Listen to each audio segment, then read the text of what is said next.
Bueno, vamos a hacer esta segunda parte en el cual vamos a tratar el objeto y el fin del derecho comparado. Lo hacemos en dos partes porque el sistema nos permite menos de 15 minutos para poderlo subir lo mejor que se pueda al aula. Entonces lo hacemos en primera y segunda parte. Esta parte es objeto del derecho comparado. Este objeto, para estudiar el objeto, es decir, cuál es el contenido del estudio de esta materia que se llama derecho comparado, vamos a tener que referirnos y diferenciar qué es positivo y qué es racional. Desde ya les adelanto, el objeto del derecho comparado es el derecho positivo, vigente y comparable. Pero para saber esto, vamos primero a tratar cada palabra a ver qué significa. Positivo. ¿Positivo qué es? Positivo son leyes, positivo son normas, positivo en algunos sistemas es la jurisprudencia de los tribunales, es decir, usos, costumbres. Depende en qué sistema estemos. Eso es lo que varía. En el nuestro, la fuente y el objeto es la ley. ¿Qué es esto de racional? Esto de racional que le pusimos en el PowerPoint y que está extractado de Martínez Paz, dice que es hechos jurídicos y actos que sirven para fundar una apreciación. Entonces, para eso y para fundar esa apreciación, ¿qué es apreciación? Vamos a empezar por aclarar una palabra, perdón, antes de seguir. Apreciación. Apreciación es evaluar, valorar. Ustedes lo van a ver en derecho procesal, mucho la palabra apreciar. Apreciar significa ver cuál es la valoración que se hace respecto de algo. Pero acá, este criterio de tratar de hacer una valoración se hace mediante la ayuda o mediante la investigación de materias tales como la historia, la ciencia, la filosofía. Pero que se sepa que estas materias son auxiliares del derecho comparado, pero no el derecho comparado en sí. ¿Por qué digo auxiliares? Porque la historia lo que hace es una reconstrucción de hechos, de situaciones históricas, de marcos históricos donde hubo aquellas personas que fueron o caudillos o próceres, que marcaron quizás el origen de un cambio, el origen de una revolución, el origen de un sistema o un cambio de alguna forma. Pero la historia lo que hace es reconstruir lo que fue. En cambio, el derecho comparado lo que hace es ver qué pasó en cada lado, cómo pasó, por qué pasó. Y con eso servir para la finalidad que cada autor se proponga. Cada autor, cada jurista, cada legislador, eso lo vemos en fin.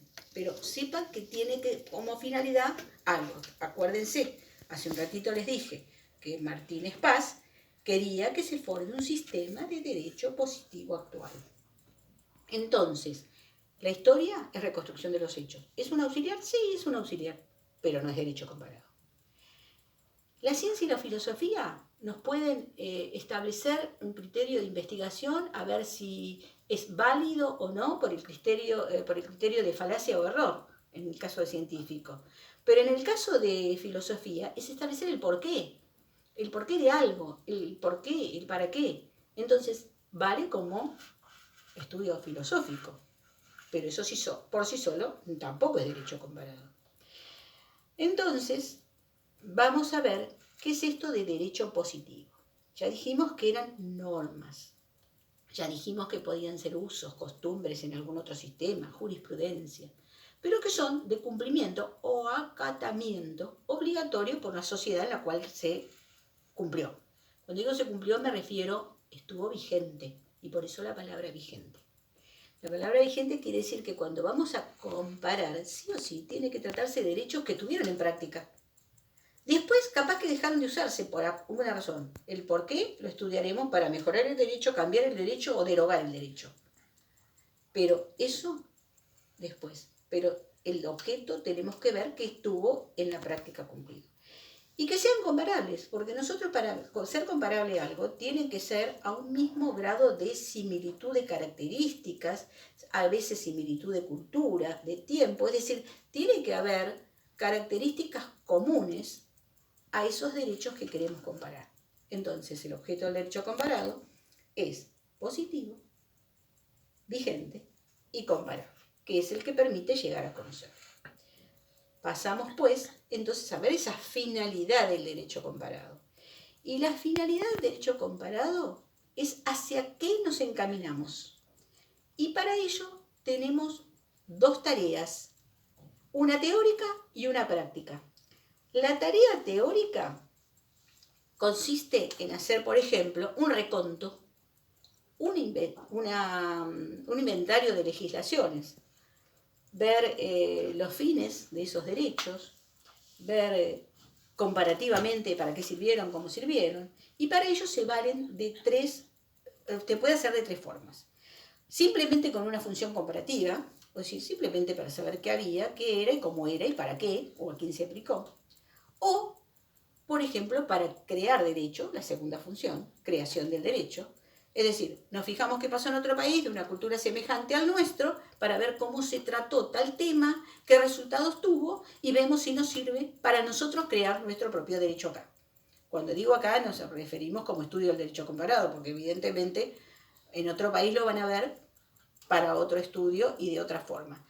Les voy a dejar un link en el cual ustedes van a ver después, quizás en la unidad 3, ahora no, pero en la unidad 3 les voy a dejar un link de ver cómo se estudia un sistema jurídico y cómo se aplica en países distintos al nuestro y también, por supuesto, en el nuestro. En el nuestro quizás van a tener que hacer un trabajito de ustedes práctico. Ahora, la otra función de esta tarea teórica, Martínez Paz la denomina teorética, es crear un sistema de derecho positivo y actual. Está de acuerdo con la definición que él propone, con la que él propugna. Y ahora vamos a ver la tarea práctica. La tarea práctica tiene cuatro posibilidades para crearla, o sea, para crear derecho, para realizarlo. Realizar es cómo se volcó, qué efectos tuvo en una sociedad en la cual fue aplicable.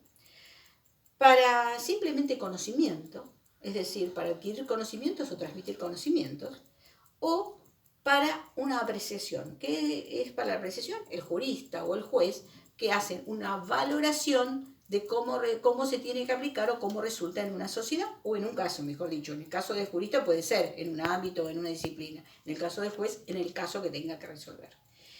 La creación a cargo de quién está. Vamos a dar ejemplo ya para la unidad 3 de nuestro país. La creación está a cargo del legislador. ¿Quién es el legislador?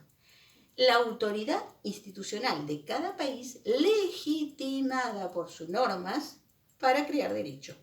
En nuestro país, ¿quién crea derecho? Ya se los dejo para pensar, pero les adelanto que está cerca de la universidad y muy cerca a nivel nacional. Ahora en las provincias es otro los que crean derecho provincial, en el caso de nuestro país. Entonces, ¿a cargo de quién está? Del legislador. ¿Y el legislador qué tiene en cuenta? O sea, ¿qué cosa tiene que tener en cuenta además del derecho comparado? ¿Qué tiene que extraer del derecho comparado?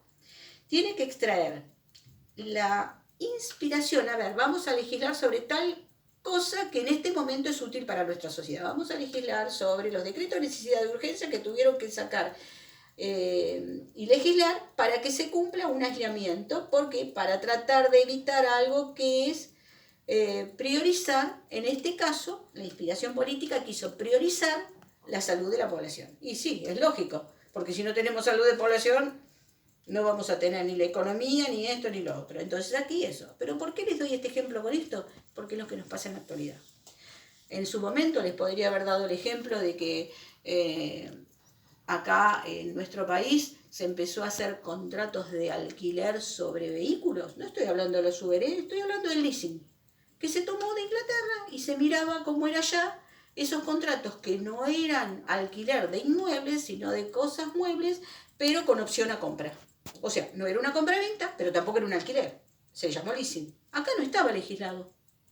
Pero después, a través del derecho comparado, se vio que era útil para la aplicación acá y de los hechos que ya se estaban produciendo se llegó a crear el derecho para eso. Lo mismo con el divorcio.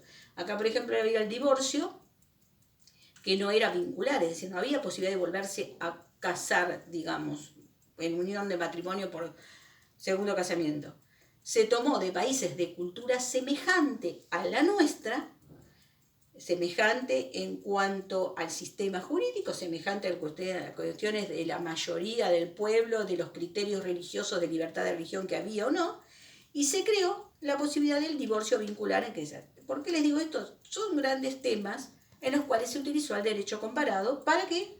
Para crear ley.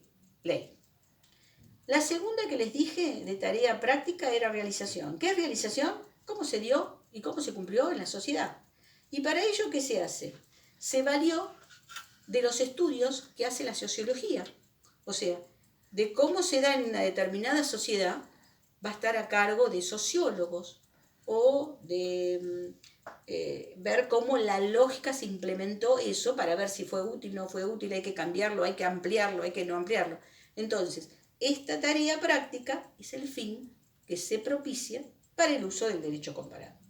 La otra es el conocimiento. ¿A cargo de quién está el conocimiento? Docentes, profesores y todo aquel que pueda transmitir conocimientos. ¿Por qué le digo todo aquel que pueda transmitir conocimientos? Porque el profesor, el docente, un maestro, tiene conocimientos y tiene un título reconocido.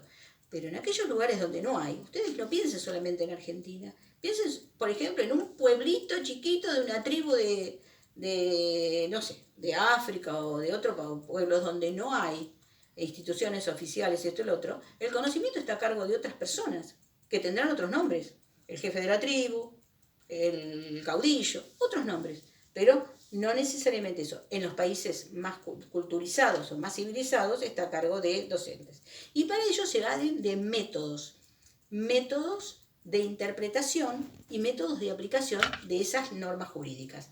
Método exegético, método sistemático. Ustedes vieron con la doctora Olivieri que les dejó métodos de interpretación y les dio algunos para considerarlo. Y el último es la apreciación que está a cargo del jurista o en el caso de que haya una cuestión judicial entre dos conflictos, en donde haya un conflicto de intereses, el criterio de apreciación es aplicado por el juez. ¿Qué es apreciar? Valorar. ¿Con qué se hace esta apreciación?